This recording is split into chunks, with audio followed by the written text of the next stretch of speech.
Hello, everyone, and welcome to the Asher Marketing Podcast. Our guest tonight is Dr. Staci Lugar Brettin. Staci, how you doing? I am doing great. Well, thank you so much for joining us tonight. We've got a number of different questions that we're going to get into in just a minute, but tell me about the new semester that just started. How are things going in our crazy COVID world for you as a professor? So students are very, very resilient, and faculty are also resilient. We're learning that. The semester's kicked off on Monday. We are live in class. We're also doing a little bit of hybrid learning. So if students need to be remote, we also record all of our sessions, and we have live sessions in class. So they can literally be integrating and working on projects together. It was really successful last semester. I had classes where we were working on projects, and I would have students in class, literally signed on to Blackboard, talking to students who are remote around the country. So pretty cool. Well, how many classes are you teaching this semester? For day right now, I have 5 classes. 5 classes, okay. And in the fall semester, was it 5 then too? Yes. And then last spring, if you can remember, was it 5 then too? And there's a reason I'm asking these questions. About 5, yeah. Okay. So I was teaching 2 classes in the spring, and converting to a hybrid, a virtual model was a huge challenge. What was it like for you converting 5 classes kind of on a dime to a virtual setting? So I've been teaching in the online format for many years at Tech, and that format has used Blackboard and Blackboard Collaborate. And we have an amazing team of instructional designers that helped us early on learn new platforms in online teaching and learning. So it was pretty easy for the most part. Well, good. And I said this at the time, and I genuinely believe this, that Indiana Tech has always been good at online, so I think it was a little bit less disruptive, still disruptive, but a little easier than maybe institutions where people didn't have that ability or they didn't have that experience. So hopefully that was true for you, at least to some extent. Absolutely. And we have a lot of support for faculty and students there, so it was great. Yeah. Well, this is one I've been looking to for a while, a number of different reasons. Number one, because you're awesome and we always have fun. But number two, because you have such an interesting career path. And that's where I want to begin, is hearing a little bit about what led you to your current role at Indiana Tech. Because as we were talking about before we started recording, a lot of people I know who are full-time faculty, that's what they've done for their entire career. I know folks who are adjuncts who are part-time faculty, but generally they're still working another job while teaching, or they did full-time work and now they're doing, they're in retirement or otherwise doing part-time teaching. But you went from being something other than a professor full-time to now being a full-time professor. So start at whatever the beginning is for you. How did you start down the marketing path, and how did you get to where you are today? So after graduating from undergrad, I studied international business, and I decided to move home. I went to undergrad at Ball State and decided to move back to South Bend. And in the process, I was looking at the different companies that were there, that were international, and I found a fit with international business that I'd studied and a company called Environmental Test Systems. And they were an offshoot of Miles Laboratories, and they had a really strong international presence. And so I had an opportunity there to work as a marketing assistant. And during that period of time, I was able to travel with the company, learn about the different cultures. I spent time in Western Europe and Sao Paulo, Brazil, and that was really a cool fit. It wasn't, it wasn't exactly the job that I had imagined for myself when I graduated. And I think one of the things that is unique about me is that I like to explore and try things. And so that gave me a chance to do that. Okay. And from there, I just kind of kept exploring. Yeah, so you had a bachelor's in marketing from Ball State? Bachelor in international business. International business, Okay. So then what happens next? So I accept the position. I work for several years at Environmental Test Systems. I'm promoted. And then I have an opportunity to work more closely with our advertising agency, which is Villing & Company. Yep. And when Environmental Test Systems was going through some changes and we were acquired by a holding company, I just really decided to launch into a new path and begin learning more about the agency business and began working for Villing & Company as an account executive. So tell me what that experience was like from your perspective, because I've been working in the agency setting for 16 years, but I'm always really interested about hearing how other people perceive it, because I'm kind of so deep into it that I forget to be objective about it. So what was your experience like? So I remember being very bright-eyed, bushy-tailed, excited to jump in and take everything by storm. And there were these amazing people they called the creatives. And so I got to know over a very short period of time that they were really the heart of the agency. They were the designers, they were those who conceptualized and the illustrators, and really made the business of advertising what it was. Yep. So that came as a little bit of a shock to me because it was all business all the time, right? Yeah. And then coming into an agency where there's a lot more finesse, a lot more art, a lot more understanding and relationships at a different level. It was a little bit of a shock. Yeah. But I learned so much there. Yeah. So how long were you at Villing? I was there for a few years, just a few years. Yeah. All right. So then where'd you go from there? So from there, I decided to do some work with the Small Business Development Center. Yep. And of course, all of these things sound very, academic. I decided to do this. I decided to do that. It's never quite that easy. It's usually there's an opportunity here. There's an opportunity there. I worked for the Small Business Development Center and decided to go back and earn my master's degree at Bethel College. And after I finished my master's at Bethel, I wanted to know what it would be like to teach and see if I was any good at it. Probably So in my is that early an years, I wasn't as good at it. Okay. But, Is that an MBA at that point? Yes. Yeah. Okay. All right. So sorry, I cut you off. No, that's okay. So did some teaching, and was that just adjunct? And where were you teaching, and what were you teaching? Yeah, I was teaching at Bethel College in adjunct and in organizational leadership. All right. Okay. So you have a full-time job. You're teaching. Compare and contrast those. How did you make that work, and what did you think about teaching at the time as you started to dive into that? So when I started early on teaching, it was adjunct, and I basically had this day job where I worked with business owners and entrepreneurs on startup and feasibility. And then in the evenings, I would go into the classroom and work with these professionals who were creating careers and new opportunities for themselves, much in the way that entrepreneurs were in their businesses. Yeah. So in that way, I saw some similarities. But it was also really different. I mean, there's a whole different ecosystem in higher ed, and so that was a learning curve. Okay, so what starts to happen where you make your next career shift? What's going through your mind at that point? So after I taught there, I saw an opportunity to teach at Ivy Tech Community College in South Bend and Elkhart. I took that opportunity. And shortly thereafter, as I began having more conversations with some people at Bethel College, there was a vice president there that said to me one day, if you really want to raise your stock value, you should get a doctorate. Yep. And I thought, but I don't want to be a traditional, I don't want to give up industry, and I don't want to give up all this creative side of me. Because there is a perception that if you go into a PhD program, you're heading towards a full-time career in academics, and it almost positions you out of the business world. At least that's my perception over the years. Yes. Yeah. And I didn't want that to happen. Yeah. So I learned of this great program at Anderson University, and they have a Doctor of Business Administration. Yep. And it allowed me to basically earn my doctorate there, have residency seat time. It was not online. So I would go down there for 4 or 5 weeks out of the year, have your intensive learning there, do your work, and then you would continue to go back and do research, and then you'd re-meet for that next intensive, for that immersion. So that was really great because it allowed me to kind of stay in the workaday world, the full-time industry job, also teach part-time, and then do my doctoral work as well. Okay, so from the time you started your bachelor's to finishing the doctorate, how many years are we talking about? Like how long does that take? Yeah. So it took me 4 years to complete my undergrad. Yep. Between my undergraduate degree and my MBA, it was 8 years.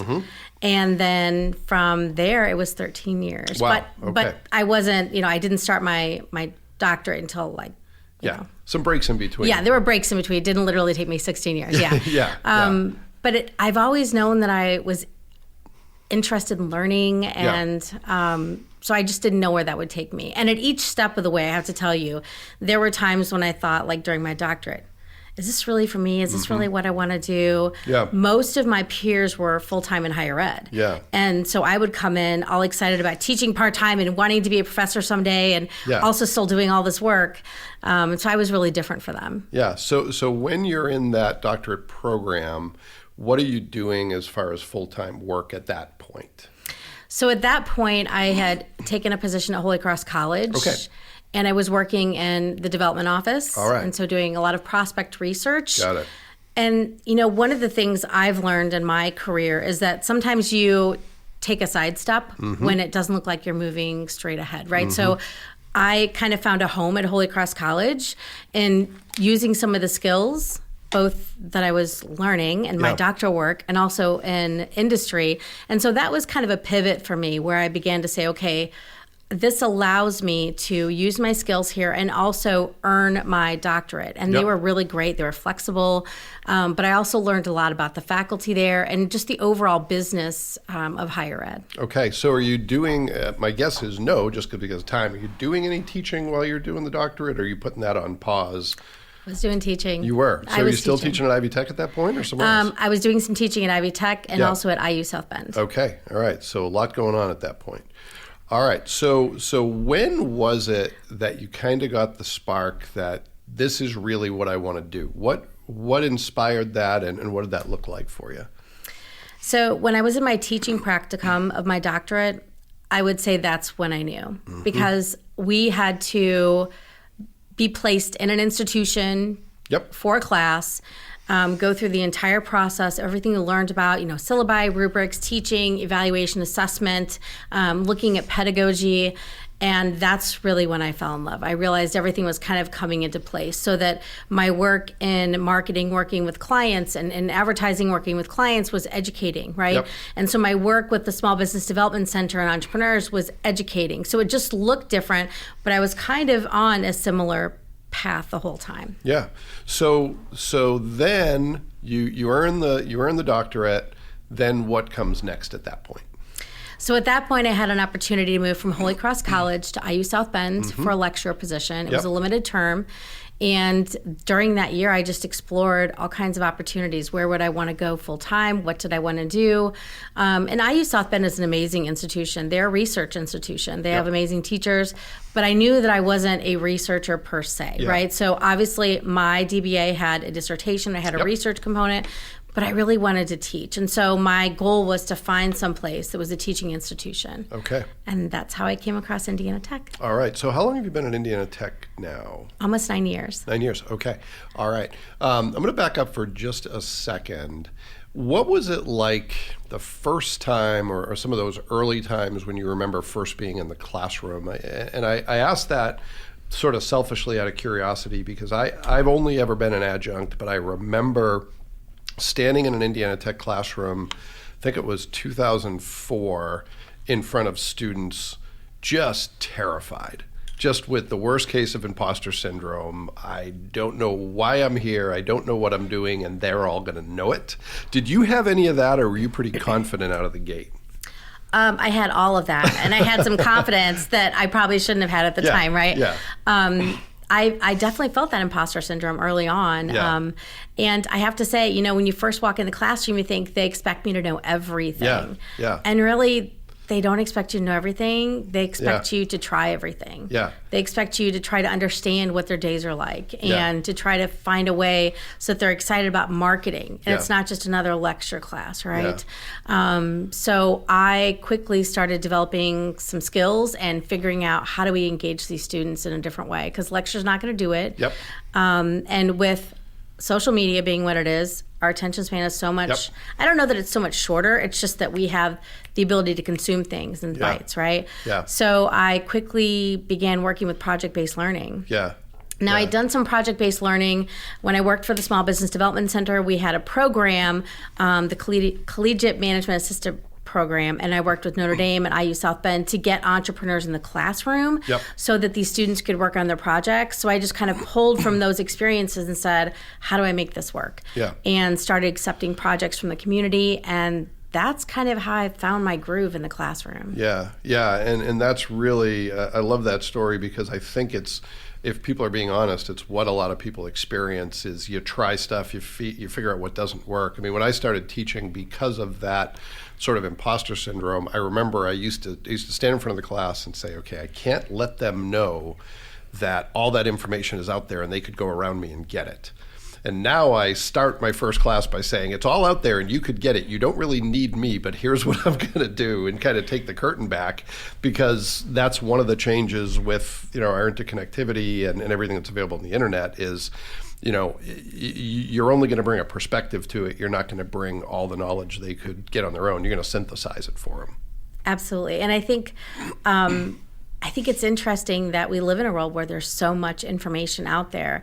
But the thing about this is that students want to make mistakes in the classroom, because that's what we're there for. We make mistakes all the time. Sure. I mean, every, path to the next career or opportunity had mistakes along the way, or things I would try that they didn't work out. Yeah. It sounds very simple now, but it was really messy. Yeah. And I feel like it's my responsibility to kind of create a happy little mess in the classroom where they can try things, where they can learn about analytics and they can learn about marketing plans, and they can do those things, and they can have a client come in and say, tell me why you think that, where they're kind of just a little bit anxious, but then they answer the question and they find themselves, right? So I definitely agree with your approach in the classroom. Yeah, well, it's a safe place to do that experimentation, unlike the real world, which can be an unsafe place sometimes. Yes. Yeah. So talk to me a little bit about your evolution at Indiana Tech, because when people hear that you're a professor, and if they understand, the kind of institution that Indiana Tech is, they're probably thinking, okay, she's in the classroom 90% of the time and is answering student questions and grading 10% of the time. But there's more to it than that. You're doing curriculum development. You're doing, a little bit of, learning on your own. How have things evolved over those 9 years, and what does your role look like today? One of the things I really like about Indiana Tech is that they let you try things to be good at things. And so I would say I'll describe my last semester. So my last semester pre-COVID, of course, COVID hit right in the middle, was, a mix of developing new courses, working with instructional designers, setting learning objectives, pulling all open access content out there, right? So not that textbooks are bad, they're amazing, but I try to integrate as much as I can from open access. And tech is really about relevancy and currency. So the more I could do that in courses, the better I am, the better the students are. And then I have class time, right? So I'll be teaching, I'll have maybe 3 classes, Monday, Wednesday, Friday, so that's 3 hours. Those 3 hours times 3, so 9 hours. And then you have Tuesday, Thursdays, I could be in the classroom, 13 hours a week. And then there's advising. So we do a lot of advising. We have an advising staff, but it's called the Office of Student Success for first and second year. And they also work with students all years, even grad students. So we work with that Office of Student Success to understand best practices, to make student referrals, to make sure our students aren't lost. And that means not only academically, but that means socially, dealing with a lot of mental health issues that everyone's dealing with COVID. So there's that component as well. And then there's professional development, where last semester was great because there was a lot of professional development that was virtual. So going out, and whether it's, Pedagogicon and finding different conferences and participating in that. And then there's bringing that back into the classroom and making sure your students are relevant, and bringing entrepreneurs into the virtual classroom.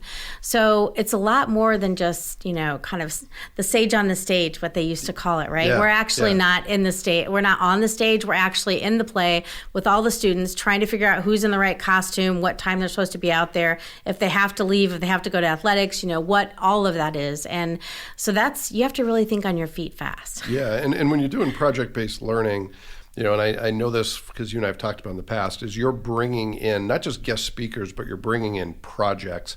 What are some examples of some of the things you bring into the classroom to try to make it more relevant and more real for students? Yes. So I'm going to go ahead and use their names, even though I didn't ask permission. Okay. So John from Household 5 has started an amazing little it started as a soap business. He's a veteran. He is just really a champion for students and young entrepreneurs.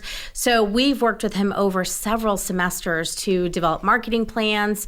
The thing I like about him that is remarkable is that he lets students try to find their way. He'll say, here's like a buffet of my opportunities or issues I'm having. Where do you want to start? And so he allows the students in to see what it's like to run that business, and also to work on different projects. So they've done business growth plans. They've done marketing plans. We've also worked with the Air National Guard, which has been an amazing partner for us over several years, and working on marketing plans with them and understanding the importance of operations in marketing, which is pretty critical. Yeah. So we've had nonprofits and for-profits, but the really sweet spot is having student entrepreneurs.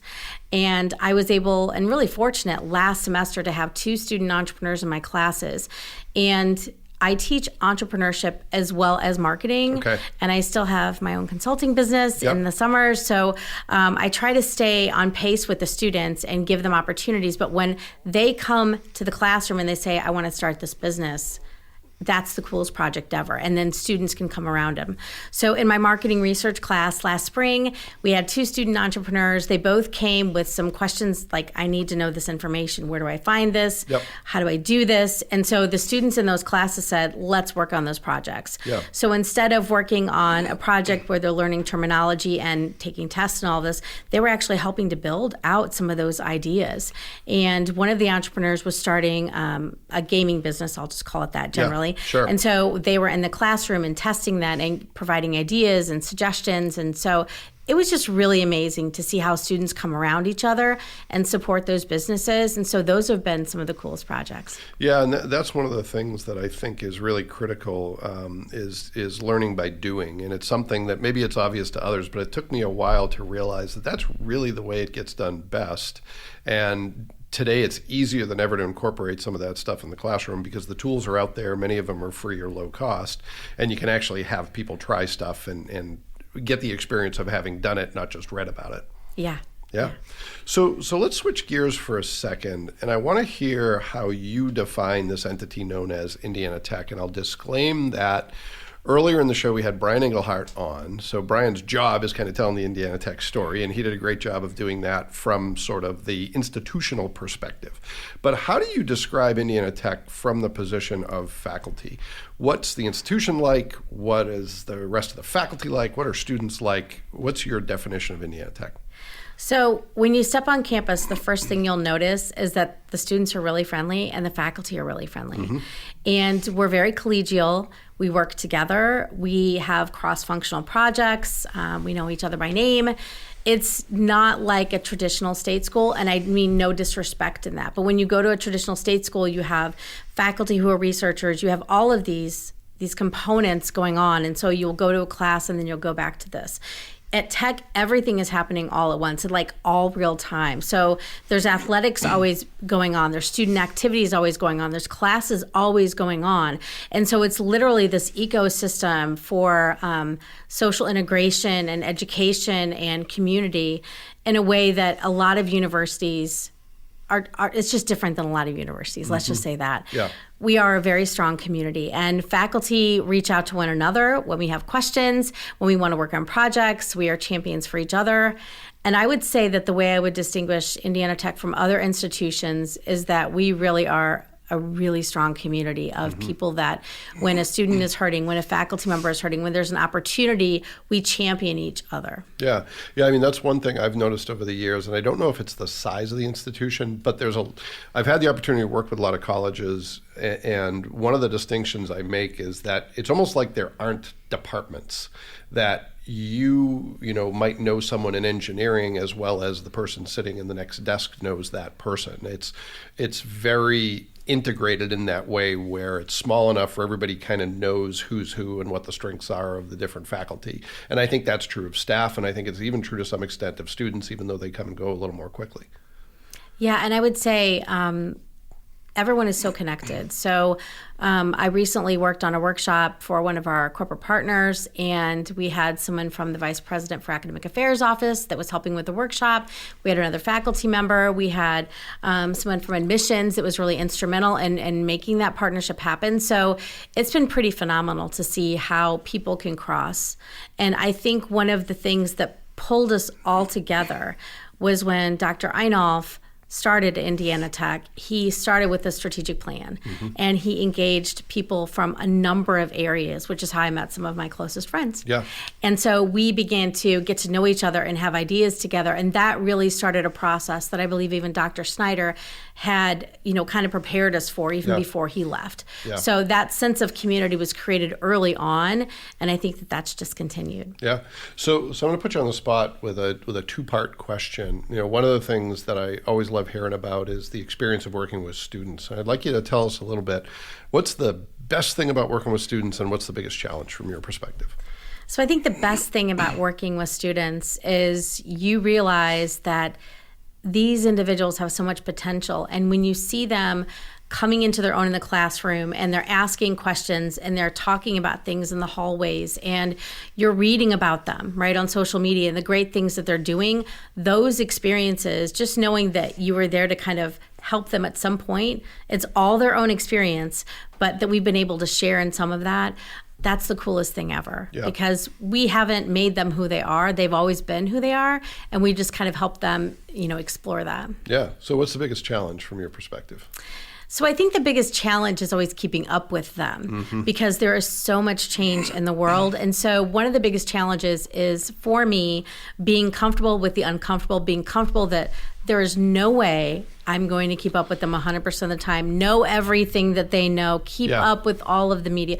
Like, that's just impossible, right? So being comfortable in the classroom and inviting in all kinds of experiences that maybe we're not prepared for. Yeah, I mean, one of the things I've always said, I do some training on public speaking and presentations, and I've told people that the biggest challenge I've ever had as a presenter is teaching in the classroom, because it's not that students aren't polite, they are, but they will push you. They will push you in terms of their attention span. They will push you in terms of if you say something they don't agree with, they'll speak up. If they have a different perspective, which is both great and really challenging, but it prepares you really well to be in front of almost any other audience, because in comparison, most other audiences are pretty easy at the end of the day.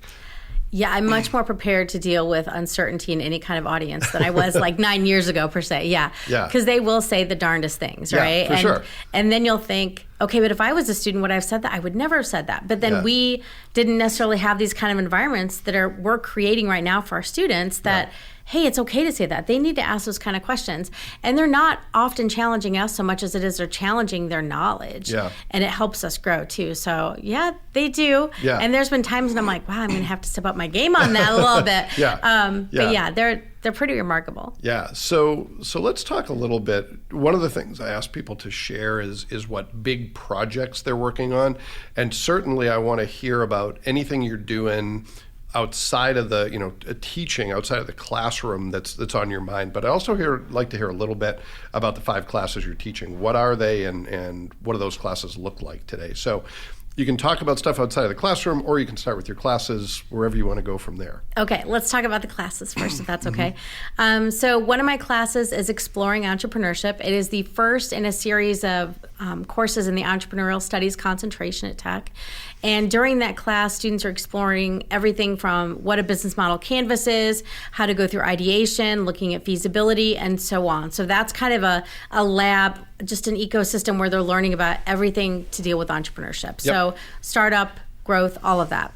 The next class I'm also teaching is Evaluating Startup Potential. And my goal for that class is to get those students to evaluate as many startups as possible, whether it's in the community, it's on Kickstarter, it's with their own students.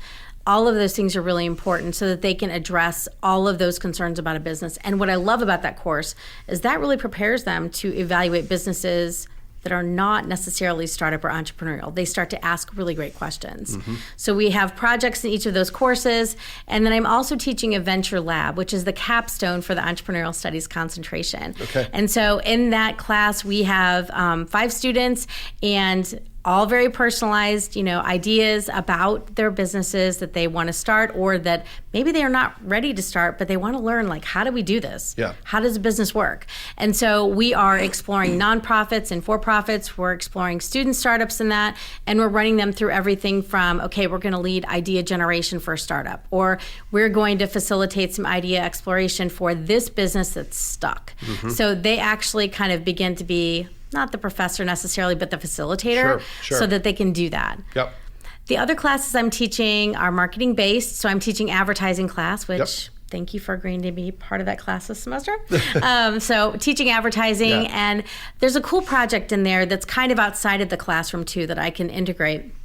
We have an amazing diversity and inclusion staff at Indiana Tech, and Lisa Gavan and her team are working with students all the time to help them explore what diversity means, what inclusion means, and what their self-identity means and how they express themselves. So we were fortunate to have her come into my marketing research class last semester, and a lot of the students started asking questions like, how do we communicate this to our peers? How do we create these safe spaces and these really cool spaces on campus where people can explore who they are and their self-identity with respect to themselves and others on our campus? And how do we talk about the tough questions that we're afraid to talk about outside of the classroom? So they actually developed a list of ideas that we are taking now into my advertising class, and we're going to explore those with Lisa Gavan and her team and start to talk about how do we communicate this better. Yeah, that's a really great facet of that topic. One of the things that I'm seeing and have been seeing for a while is, and maybe this is optimism, but a move towards more authenticity, where young people today especially have really good BS meters, and if there's marketing that looks fake, they're going to know it in a second. And if they can't see themselves, the real authentic self, not a overly polished version of themselves, if they can't see themselves in that message, they're going to go somewhere else. And really encouraging brands to be more authentic, to make sure that it's not overly polished and that they're inclusive to the extent it's reflective of their audience, I think is really, really critically important. And if it's off by if it's off at all, the audience is going to pick up on that today. Agreed. Yeah. Agreed. Yeah. So another marketing class you have too? And international marketing. Okay. We'll be teaching this semester as well. So we're going to explore different cultures and what that means for us as marketers. And, it used to be the international marketing was external to the U.S., right? But now we have such an amazing community. We're beginning to recognize the differences and appreciate those. So it's very close to home. Yeah. So we'll have some great projects in there. And back to your roots with that class. Yes. Okay. So what are you working on outside of the classroom that's on your mind these days? So what I want to explore is how marketing changes our identities, and not just how we express what we want to believe about our identities, but how it truly changes the way that we understand ourselves and expectations of ourselves, because I think that our students are struggling with that. And I don't mean Indiana Tech students, I mean students as a whole. We are working in marketing very hard to make sure they understand the marketing concept and that they understand branding and identity, and yet they struggle with those with their own issues in that area. And I think it's really important for marketers to begin to explore that, what that means. What does it mean when people are posting on social media great things about you? How does that make you feel as a champion for others? And what is the impact that can positively influence others? So those are some of the things I really want to explore outside of the classroom and learn more about student experiences. So this is a can of worms that we probably can't get into as deeply as we'd like, but what do you think's driving that? Because, as a parent of a college student and as someone who has a real strong affinity for the generation that's kind of emerging right now, there's a ton of anxiety and identity issues out there. What do you think's driving that? Is it the media environment? Is it, technology? Is it something in the water? What's going on? So I'll compare it to entrepreneurs.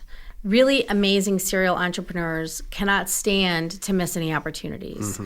And I see that in the classroom with students who are always engaged in media and social media. I don't know that that technology has done this or created this necessarily. As I think that within ourselves as Americans, I think that we always want to be opportunists and to pursue the next thing. And there's so much of our culture that's constantly emphasizing the ability to do that, which I think is remarkable. On the flip side, I think that an overwhelming sense of opportunity without an appropriate response to that and understanding that there's timing and that there's learning and other things can create this need to constantly feel like you're doing what you need to do at that moment. I don't want to miss anything. I don't want to not be connected. And it's one thing for us being, middle-aged to say, we had a life without social media, right? And social media is super important, and none of us could live without it, let's be honest.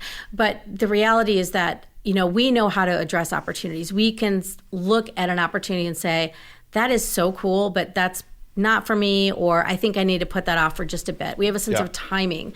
Young people have not learned that sense of timing except from watching us. And now in our later part of our lives, our timing is set by so much of busyness, right? Yeah. So I think trying to address opportunities and understand the difference between opportunities and busyness and have a healthy perspective for that in a world where everything is open to them, I think that's a challenge. Yeah, for sure. For sure. That's fascinating stuff.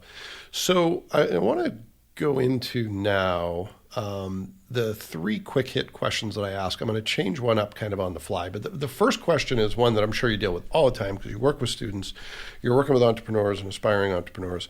What's your one best piece of career advice? You've had a career that's changed. The path has been, more winding than a straight path. What do you tell students or anyone else for that matter when they say, how do I position myself for success in my career? So I think the thing I would tell anyone, I just told a student this today, is just try things. Try things early and often. Don't wait to try things until it's the perfect moment. And don't think of yourself as positioning yourself so much for success. We always say that we want them to be positioned for success. That's what we say. But I think many times to young people, they think, okay, I don't want to make a mistake, right? And so we don't want a generation of amazing young entrepreneurs afraid to make mistakes because they didn't get the internship or they didn't have this opportunity or because the pandemic hit. Yeah. So I think letting young people know that it's okay to make mistakes, that's how we got to different places. Yeah. Sometimes they were great mistakes and sometimes it was like, yeah, I don't really want to do that again. Yeah. So try those things and put yourself in a position where you're around strong people to support you so that when you do make mistakes or you try something and it wasn't great, fail fast and recover quickly. Yep. And that's easy to say when we're in a positive economic environment. Right now it's a little bit more challenging. So mistakes might have stronger consequences economically, but I think still providing that support network, which is what we try to do in the classroom, to let those students know, let's try it in the classroom, let's make some mistakes, let's get you out in front of people, let's try those things. I think that push is going to be super important, especially with some of the time that they've taken off from the face-to-face learning environment. Yeah. Now, this is a little bit of a sidebar, but the company Spanx, I forget the founder's name, but there was I don't know if it's How I Made This or one of those podcasts, what she talked about, one of the biggest skills she ever learned was failure and resilience. That when her family, when they would sit down for dinner, their dad would ask, what did you fail at today? Was the question around the dinner table. And that taught her to be okay with rejection when she was selling fax machines door to door, which made her resilient when people turned down her idea, which ultimately led to her, founding a multi-million-dollar company. So really good advice and something I think people really need to hear. So that's great. Second question, people probably ask you all the time, tell me about this thing called Indiana Tech. Concisely, how do you define Indiana Tech? I define Indiana Tech as a community of professional instructors, professional practitioners who are out in our communities, serving our communities, and they're also serving our students. Every one of our faculty members is connected through some kind of community organization. They are practitioners in their field. They are scholars. So even though I say it's not a research institution, there's still research being conducted. And they are scholars, and they care deeply about their fields. And so while I think in higher ed, many times we hear faculty referred to as subject matter experts, that makes us sound kind of like we're really good at this thing, right? We have all the knowledge. I think every single one of us would say that we're constantly exploring new ways to work with our students. And so tech is a really cool place to make a home, to try things, to build an education, to build a career, and to build a network.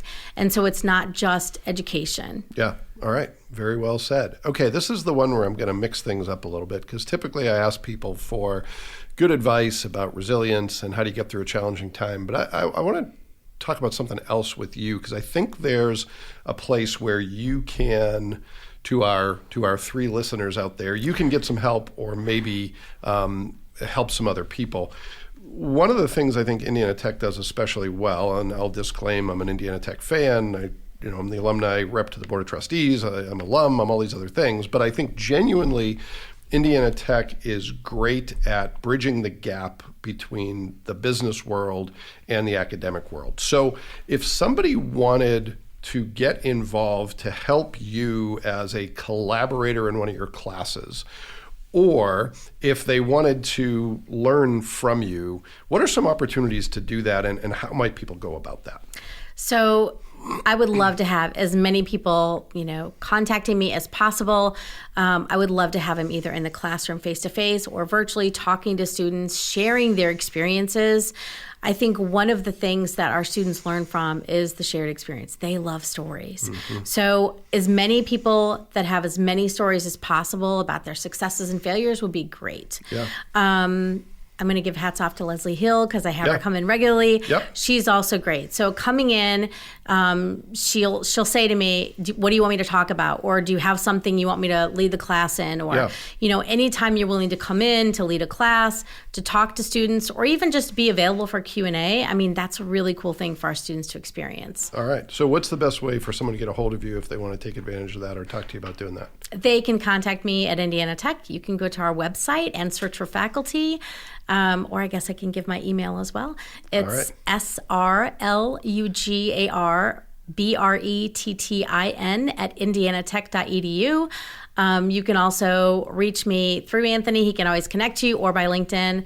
Our students would love to just sit down with you and talk to you. If you have projects, if you have things in your business that you would like to have solved, or just, you just want someone to throw out some ideas to, students love that. They love to collaborate, and I love to collaborate on projects as well. So any of those things would be great. Excellent. And I encourage people to take advantage of that because I've had really great experiences working with students, working with the faculty at Indiana Tech on problem solving, and occasionally trying to be a resource to help make their classes a little bit more interesting, or at least bring a little more variety to the classroom.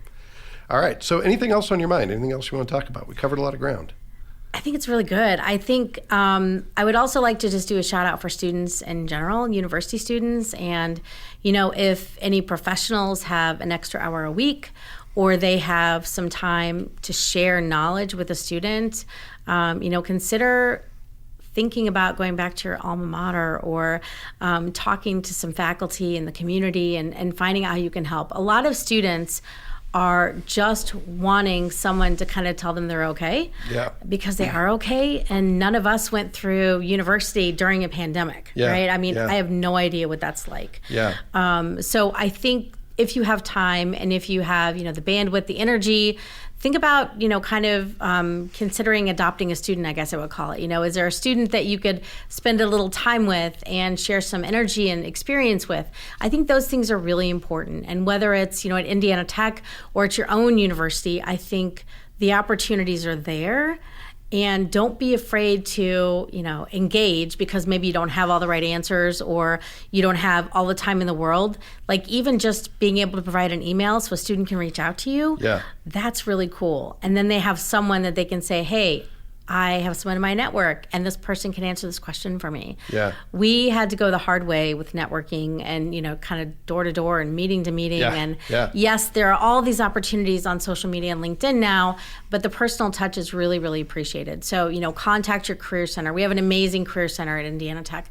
Contact the Career Center, reach out, ask if there are any students that, you could help with job shadowing, or maybe an internship, or even just spending some time at the Career Center. That can pay off. And I would second that very strongly. It's been one of the most fulfilling things I've had the opportunity to do, is to, as you suggested, play a little role in helping students figure out their path.